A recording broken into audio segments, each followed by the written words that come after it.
What if every border on Earth matched the languages people actually speak? The world's map would explode into thousands of new countries, and history would look nothing like today. This isn't just a thought experiment. It's a journey into what our world could have been, for better or worse.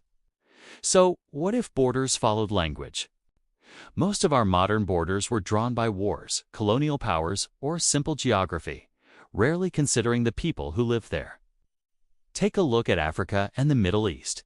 You can see lines drawn straight across the continent, slicing through hundreds of distinct language groups. These weren't natural boundaries. Think they were superimposed by outsiders, creating the foundations for future conflict. Even in Europe, a continent that seems more culturally defined, one border almost never equals just one language. Countries like Spain, France, and Italy are mosaics of regional languages and dialects. A reminder that political unity often masks deep linguistic diversity. History shows us that these lines, drawn in ink on a map, were often written in blood on the ground.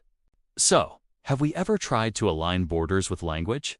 Absolutely. Some countries like Belgium managed it with relative peace.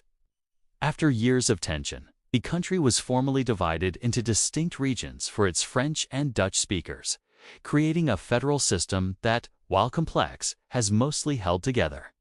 But it's not always so simple.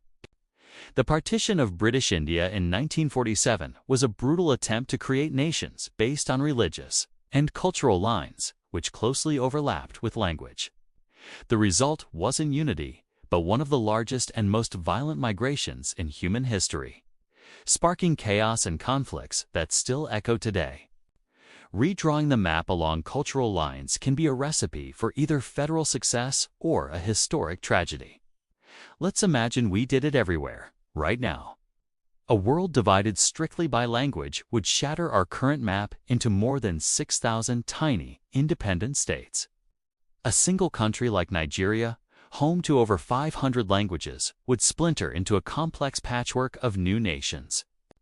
Major global cities like London, New York, or Toronto would become fractured archipelagos, with neighborhoods declaring independence based on their dominant tongue. International trade, travel, and communication as we know it would likely collapse under the weight of thousands of new customs checks and diplomatic hurdles. But on the other hand, local identity and culture, which many feel are threatened by globalization, would thrive like never before. It's a trade-off between global unity and local identity. So, what are the real pros and cons? On the plus side, a language-based world could be a massive win for cultural preservation. Every group would control its own governance, laws, and, crucially, its education system, ensuring native languages are passed down. Local issues would be handled by local people who truly understand them, but the downsides are staggering. The process would trigger mass migrations as people scrambled to get to the right side of a new border. New, smaller minorities would be created within these new states, potentially leading to the very same conflicts we were trying to solve. And with thousands of new borders, the potential for endless disputes over resources and territory would be immense. The question becomes, would this new world be one of cultural unity or perpetual chaos?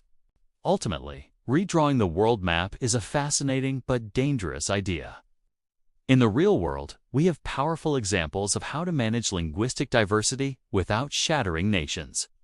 Countries like Switzerland, with its 4 national languages, or Singapore, with its policy of multicultural multilingualism, prove that we don't necessarily need new lines on a map.